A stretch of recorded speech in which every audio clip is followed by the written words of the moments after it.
ಹೀಗೆ ಸರ್ಕಾರದ ಬಾಗಿಲವರೆಗೂ ಬಂದು ನಿಂತಿರುವಂತಹ Ranya gold smuggling case reveal ಆದಂತ ಕತೆ ಇದೆಯಲ್ಲ, ಇದು ಬಹಳ ರೋಚಕವಾಗಿದೆ. ರನ್ಯಾ ಪತಿಯ ಮುಖೇನವಾಗಿನೇ ಸಚಿವರೊಬ್ಬರಿಗೆ ಈ ಮಾಹಿತಿ ಹೋಗಿದೆ ಅಂತ ಹೇಳಲಾಗ್ತಾ ಇದೆ. ಹಾಗಾದ್ರೆ ರನ್ಯಾ ಚಿನ್ನದ ಗಣಿಗೆ ಇಳಿದಿದ್ ಯಾಕೆ? ಈ ನಟಿಯನ್ನ ಗೋಲ್ಡ್ ಫ್ಯಾಕ್ಟರಿಗೆ ಕರೆದೊಯ್ದಿದ್ ಯಾರು? ಪೊಲೀಸ್ ವಾಹನಗಳ ಮೂಲಕ ಭದ್ರತೆ ನೀಡ್ತಾ ಇದ್ದ ಮಹಾನುಭಾವರು ಯಾರು? ಬನ್ನಿ ರಿಪೋರ್ಟ್ ಅಲ್ಲಿ ನೋಡ್ಕೊಂಬೋಣ. ಗಂಡನ ಮಾತು ಕೇಳದ ಬಿಸ್ಕೆಟ್ ರಾಣಿ ದುಬೈನಿಂದ ತರ್ತಿದ್ಲು ಚಿನ್ನದ ಗಣಿ.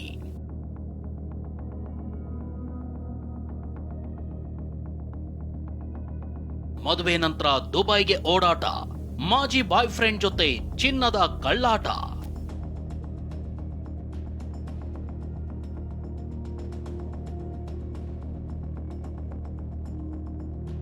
ವ್ಯಾಪಾರಿಗಳ ದ್ವೇಷ, ಸಚಿವರಿಗೆ ಗಂಡನಿಂದಲೇ ಹೋಗಿದ್ದ ಮಾಹಿತಿ.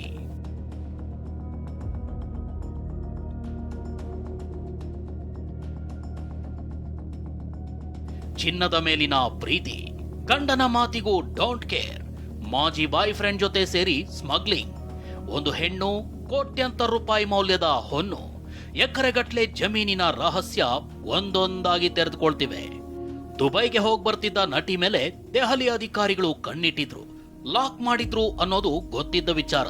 ಆದ್ರೆ ಅಧಿಕಾರಿಗಳಿಗೆ ಮಾಹಿತಿ ಹೋಗಿದ್ದು ಹೇಗೆ ಅನ್ನೋ ರೋಚಕ ಸತ್ಯ ಬಯಲಾಗಿದೆ. ಹೌದು, ಮದುವೆಯಾದ 2 ತಿಂಗಳಿಗೆ ರನ್ಯಾ ದುಬೈಗೆ ಓಡಾಟ ಶುರು ಮಾಡಿದ್ಲು. ಪದೇ ಪದೇ ರನ್ಯಾ ದುಬೈ ಟ್ರಿಪ್ ಬಗ್ಗೆ ಪತಿಗೆ ಅನುಮಾನ ಬಂದು ಜಗಳವಾಗಿದೆ. ಈ ಜಗಳ ಡಿವೋರ್ಸ್ ಹಂತಕ್ಕೂ ತಲುಪಿದೆ. ಹೀಗಾಗಿ ಪತಿಯೇ ಸಚಿವರೊಬ್ಬರಿಗೆ ಮಾಹಿತಿ ರವಾನಿಸಿದ್ದಾರೆ ಎನ್ನಲಾಗಿದೆ. ಈ ಬಗ್ಗೆ ಪರಿಶೀಲಿಸುವಂತೆ ಡಿಆರ್ಐ ಅಧಿಕಾರಿಗಳಿಗೆ ಸಚಿವರು ಮಾಹಿತಿ ಕೊಟ್ಟಿದ್ದಾರೆ ಎನ್ನಲಾಗಿದೆ. ಅಲ್ಲದೆ ಜ್ಯುವೆಲರಿ ವ್ಯಾಪಾರಿಗಳು ಮಾಹಿತಿ ನೀಡಿರೋ ಅನುಮಾನವೂ ಇದೆ. ಈ ಮಾಹಿತಿ ಪಡೆದ ಡಿಆರ್ಐ ಅಧಿಕಾರಿಗಳು ರನ್ಯಾ ಮೇಲೆ ಕಣ್ಣಿಟ್ಟು ಲಾಕ್ ಮಾಡಿದ್ದಾರೆ.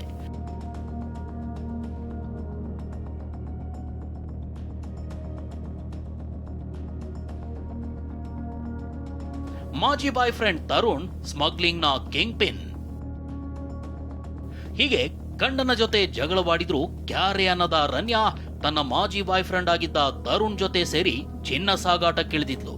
ದುಬೈನಿಂದ ಬೆಂಗಳೂರಿಗೆ ಗೋಲ್ಡ್ ತರಿಸ್ತಾ ಇದ್ದದ್ದೇ ತರುಣ್ ಅನ್ನೋದು ಡಿಆರ್ಐ ತನಿಖೆಯಲ್ಲಿ ಗೊತ್ತಾಗಿದೆ. ದುಬೈನಲ್ಲಿ ಗೋಲ್ಡ್ ಖರೀದಿ ಮತ್ತು ಸಾಗಾಟ ನೋಡ್ಕೊಳ್ತಿದ್ದ ತರುಣ್ ಬೆಂಗಳೂರಿನಿಂದ ದುಬೈಗೆ ಹವಾಲಾ ಮೂಲಕ ಹಣ ಕಳಿಸ್ತಾ ಇದ್ದ. ನಂತರ ಚಿನ್ನವನ್ನ ರನ್ಯಾ ಮೂಲಕ ತರಿಸ್ಕೊಳ್ತಿದ್ದ. ಯಾಕಂದ್ರೆ ರನ್ಯಾ IPS ಅಧಿಕಾರಿ ಮಗಳು ಅನ್ನೋದನ್ನ ತಿಳಿದಿದ್ದ ತರುಣ್ ಏರ್ಪೋರ್ಟ್ ನಿಂದ ಹೊರಗೆ ಬರೋದು ಸುಲಭ ಅಂತ ಪ್ಲಾನ್ ಮಾಡಿಯೇ ಈ ಡೀಲ್ ಮುಗಿಸ್ತಿದ್ದ. ಇದೀಗ ರನ್ಯಾ ಬೆನ್ನಲ್ಲೇ ತರುಣ್ ಕೂಡ ಲಾಕ್ ಆಗಿದ್ದಾನೆ. ಇವರಿಬ್ರು ಒಟ್ಟಿಗೆ ಸೇರಿ ಡೀಲ್ ಮಾಡ್ತಿದ್ರು ಅನ್ನೋದಕ್ಕೆ ರನ್ಯಾ ತರುಣ್ ಬಳಸ್ತಾ ಇದ್ದ ದುಬೈ ನಂಬರ್ ಪತ್ತೆಯಾಗಿದೆ. 5707 ಇಂದ ಕೊನೆಯಾಗುವ ನಂಬರ್ ಅನ್ನ ಇಬ್ರು ಬಳಸ್ತಿದ್ರು. ವಿಚಾರಣೆ ವೇಳೆ ತನಗೇನೂ ಗೊತ್ತಿಲ್ಲ, ನಾನಾಗೆ ಚಿನ್ನ ತಂದಿದ್ದೆ ಅಂದಿದ್ದ ರನ್ಯಾಗೆ ಕೆಲ ದಾಖಲೆ ಮುಂದಿಟ್ಟು ಪ್ರಶ್ನಿಸಿದಾಗ ತರುಣ್ ಜೊತೆಗಿನ ರಹಸ್ಯ ರಿವೀಲ್ ಆಗಿದೆ.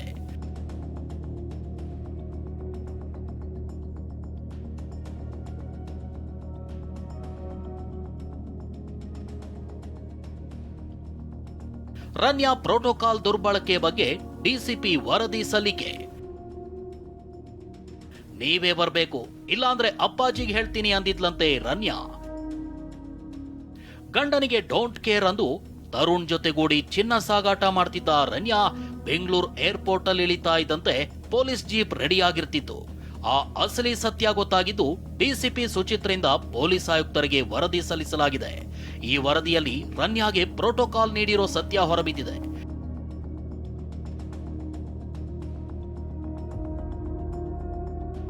ಪ್ರೋಟೋಕಾಲ್ ನಿರ್ವಹಿಸ್ತಾ ಇದ್ದ ಕಾನ್ಸ್ಟೇಬಲ್ ಬಸವರಾಜ್ ಬಗ್ಗೆ ಡಿಸಿಪಿ ವರದಿ ನೀಡಿದ್ದಾರೆ.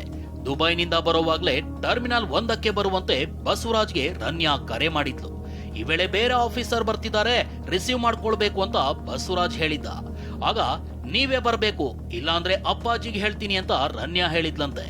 ಈ ಬಗ್ಗೆ ಸಂಪೂರ್ಣ ವರದಿಯನ್ನ ಡಿಸಿಪಿ ಸಜಿತ್ ಪೊಲೀಸ್ ಆಯುಕ್ತರಿಗೆ ಮಾಹಿತಿ ನೀಡಿದ್ದಾರೆ.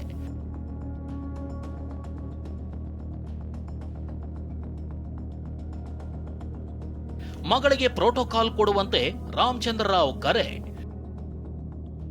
ಇನ್ನೊಂದು ಅಚ್ಚರಿ ವಿಷಯ ಏನು ಅಂದ್ರೆ ರನ್ಯಾ ಮಲತಂದೆ ರಾಮಚಂದ್ರ ರಾವ್ ನನಗೇನೂ ಗೊತ್ತಿಲ್ಲ, ಸಂಬಂಧವೇ ಇಲ್ಲ ಅಂತ ಸ್ಪಷ್ಟೀಕರಣ ನೀಡಿದ್ರು. ಆದರೆ ಡಿಆರ್ಐ ತನಿಖೆಯಲ್ಲಿ ರಾಮಚಂದ್ರ ರಾವ್ ಪಾತ್ರ ಬಯಲಾಗಿರೋ ಬಗ್ಗೆ TV9ಗೆ ಉನ್ನತ ಮೂಲಗಳಿಂದ ಮಾಹಿತಿ ಸಿಕ್ಕಿದೆ. ರನ್ಯಾ ರಾವ್ ದುಬೈಗೆ ಹೋಗುವಾಗ ರಾಮಚಂದ್ರ ರಾವ್ ಅಧಿಕಾರಿಗಳಿಗೆ ಕರೆ ಮಾಡಿ ಮಗಳಿಗೆ ಪ್ರೋಟೋಕಾಲ್ ಕೊಡುವಂತೆ ಹೇಳ್ತಿದ್ರಂತೆ. ಹೀಗಾಗಿ ಈ ಪ್ರೋಟೋಕಾಲ್ ಬಗ್ಗೆ ತನಿಖೆ ನಡೆಸುವಂತೆ ರಾಜ್ಯ ಸರ್ಕಾರ ಆದೇಶಿಸಿದೆ. ರಾಮಚಂದ್ರ ರಾವ್ ಮತ್ತು ಪ್ರೋಟೋಕಾಲ್ ನೀಡಿದ ಪೊಲೀಸರಿಗೂ ಸಂಕಷ್ಟ ಶುರುವಾಗಿದೆ. ಇದೆಲ್ಲ ಬೆಂಗಳೂರಿನ ಬೆಳವಣಿಗೆ ಆದ್ರೆ ರನ್ಯಾ ಗೋಲ್ಡ್ ಸ್ಮಗ್ಲಿಂಗ್ ಕೇಸ್ಗೆ ಮುಧೋಳ ನಂಟಿರೋ ಬಗ್ಗೆ ಚರ್ಚೆ ಆಗ್ತಿದೆ. ಸಹಕಾರಿ ಬ್ಯಾಂಕ್ನಿಂದ ರನ್ಯಾ ಖಾತೆಗೆ 2022ರ ಏಪ್ರಿಲ್ 27, 28ರಂದು 10 ಲಕ್ಷ ಹಣ ವರ್ಗಾವಣೆಯಾಗಿದೆ ಅನ್ನೋ ಮಾತುಗಳಿದ್ವು. ಆದ್ರೆ ಈ ಆರೋಪವನ್ನ ತಳ್ಳಿ ಹಾಕಿರೋ ಜಿಲ್ಲಾ ಸೌಹಾರ್ದ ಅಭಿವೃದ್ಧಿ ಅಧಿಕಾರಿ ವೆಂಕಟೇಶ್, ನಮ್ಮದು ಚಿಕ್ಕ ಬ್ಯಾಂಕ್, ವಾರ್ಷಿಕ 2 ಕೋಟಿ ವಹಿವಾಟಿದೆ. ಮುಧೋಳದ ಓಂಕಾರ ಬ್ಯಾಂಕ್ಗೂ ರನ್ಯಾ ಪ್ರಕರಣಕ್ಕೂ ಯಾವುದೇ ಸಂಬಂಧವಿಲ್ಲ ಅಂತಿದ್ದಾರೆ. ಇಲ್ಲಿ ಸಹಕಾರಿ ಎಲ್ಲ ದಾಖಲಾತಿಗಳ ಜೊತೆಗೆ IDBI ಬ್ಯಾಂಕಿನ ಸ್ಟೇಟ್ಮೆಂಟ್ ಸಹ ನಾವು ಪರಿಶೀಲನೆ ಮಾಡಿದ್ದೀವಿ. 2022ರಿಂದ 2025ರವರೆಗೆ ಪ್ರತಿಯೊಂದು ದಾಖಲಾತಿಗಳನ್ನು ಸಂಪೂರ್ಣವಾಗಿ ಸೂಕ್ಷ್ಮವಾಗಿ ಗಮನಿಸಿದ್ದೀವಿ. ಅಂಥ ಸಂದರ್ಭದಲ್ಲಿ ಯಾವುದೇ ಇಂಥ ವ್ಯವಹಾರಗಳು ಕಂಡು ಬಂದಿಲ್ಲ ಸರ್. ನಮಗೆ ಇದಕ್ಕೂ ಮತ್ತು ಆ ರನ್ಯಾ ಖಾತೆಗೂ ಯಾವುದೇ ಸಂಬಂಧಗಳು ಇಲ್ಲ ಅಂತೇಳಿ ನಮಗೆ ದಾಖಲಾತಿಗಳು ತೋರಿಸ್ತಾ ಇದ್ದೇವೆ ಸರ್. ಕೋಟಿ ಕೋಟಿ ಚಿನ್ನದ ವ್ಯವಹಾರ, ತನಿಖೆಗಿಳಿದ CBI. ಒಂದೆಡೆ DRI, ಮತ್ತೊಂದು ಕಡೆ CID ತನಿಖೆ. ಇದರ ಮಧ್ಯೆ CBI ಕೂಡ ಫೀಲ್ಡ್ಗಿಳಿದಿದೆ. ಬೆಂಗಳೂರಿನ ಲ್ಯಾವೆಲ್ಲೆ ರಸ್ತೆಯಲ್ಲಿರೋ ರನ್ಯಾ ಫ್ಲಾಟ್ ಮೇಲೆ ನಿನ್ನೆ ದಾಳಿ ಮಾಡಿದ್ದ CBI ಅಧಿಕಾರಿಗಳು 1 ಗಂಟೆ ಪರಿಶೀಲನೆ ನಡೆಸಿದ್ದಾರೆ. ಈ ಮಧ್ಯೆ ರನ್ಯಾ ಪತಿ ಜತಿನ್ ಬಂಧನ ಭೀತಿಯಿಂದ ಹೈಕೋರ್ಟ್ ಮೆಟ್ಟಿಲೇರಿದ್ದಾರೆ. ರನ್ಯಾ ಮೇಲಿನ ಆರೋಪಕ್ಕೂ ನನಗೂ ಸಂಬಂಧವಿಲ್ಲ, ವಿಚಾರಣೆಗೆ ಸಹಕರಿಸಿದ್ದೀನಿ, ತಮ್ಮನ್ನ ಬಂಧಿಸೋ ಸಾಧ್ಯತೆ ಇದೆ ಅಂತ ಜತಿನ್ ಪರ ವಕೀಲರು ವಾದಿಸಿದ್ರು. ಕಾನೂನಿನ ಪ್ರಕ್ರಿಯೆ ಪಾಲಿಸದೆ ಬಂಧಿಸದಂತೆ ಹೈಕೋರ್ಟ್ ಆದೇಶ ನೀಡಿದೆ. ಗೋಲ್ಡ್ ಸ್ಮಗ್ಲಿಂಗ್ ಕೇಸ್ನಲ್ಲಿ ಪರಪ್ಪನ ಅಗ್ರಹಾರ ಜೈಲು ಪಾಲಾಗಿರೋ ರನ್ಯಾ ರಾವ್ ಜೈಲಿನಲ್ಲಿ ಮೌನಕ್ಕೆ ಜಾರಿದ್ದಾಳೆ. ಜೈಲ್ ಮೆನುವಿನಂತೆ ಉಪಹಾರ ಸೇವಿಸಿದಾಳೆ. ಇಂದು ಜಾಮೀನು ಸಿಗುತ್ತೆ ಅನ್ನೋ ನಿರೀಕ್ಷೆಯಲ್ಲಿದ್ದ ರನ್ಯಾಗೆ ನಿರಾಸೆಯಾಗಿದ್ದು ನಾಳೆಗೆ ಮುಂದೂಡಿಕೆಯಾಗಿದೆ. ರನ್ಯಾ ಜಾಮೀನಿಗೆ DRI ಅಧಿಕಾರಿಗಳು ಆಕ್ಷೇಪಣೆ ಸಲ್ಲಿಸಿದ್ದಾರೆ. Bureau report, TV9.